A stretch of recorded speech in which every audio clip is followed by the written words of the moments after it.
Ja. Also ja, gut. Für die nächste Szene brauchen wir ein Haushaltsgerät. Staubsauger. Ich nehme den Staubsauger. Dazu brauche ich jetzt eine historische Persönlichkeit. Napoleon! Staubsauger Napoleon. Okay? Ja. Gut, habe ich verstanden.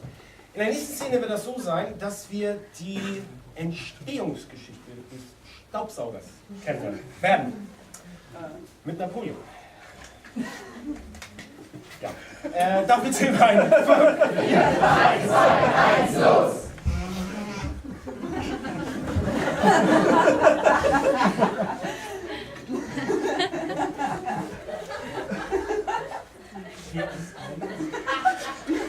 Weiß ich nicht.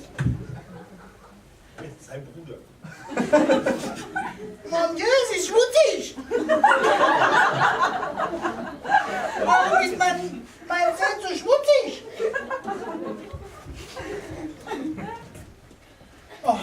Oh, Monsieur, es tut mir leid, Monsieur. Aber es gibt in ganz Russland keinen Besen mehr.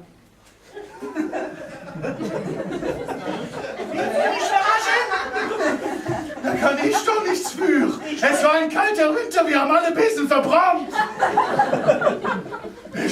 Die Grande Armee ist am Arsch. Von meinem oder von deinem?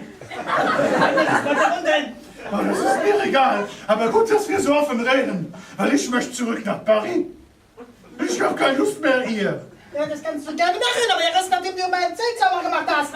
Ja, aber womit denn? Ja, das weiß ich doch nicht. Bin ich Napoleon oder bin ich erfindet? Du musst dir selber überlegen über irgendwas. Moi? Oui. Ich? Oui. Aber pourquoi? Was? Warum? Hörst du mir zu? Ich bin dein Kaiser. Ah! Du bist mein Untergebener. Und nur weil ich gelegentlich sage, okay, wir müssen etwas freundschaftlich reden, heißt das nicht, dass wir freundschaftlich reden sollten. Ah! Ich möchte gerne, dass der Schmutz aus meiner Zeit verschwindet. Ist das zu viel Wort? Und wie soll ich das machen? Ich weiß es nicht. Du hast ziemlich dicke Backen. Oh no! Wenn meine Mutter mich sehen könnte. Aber gut, wenn ich kann danach wieder nach Paris. Ich werde Pusten.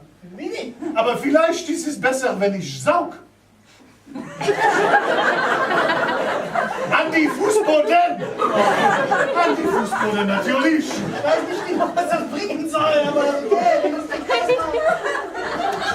Ich kann Russland nicht mit einem schmutzigen Fußboden überfallen. Wie sieht denn das aus?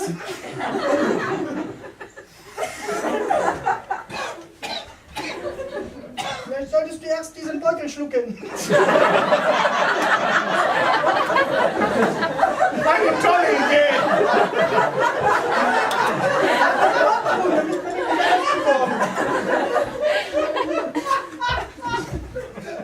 Ich gehe dann schon mal wieder aufs Feld und versuche auf mein Pferd zu kommen.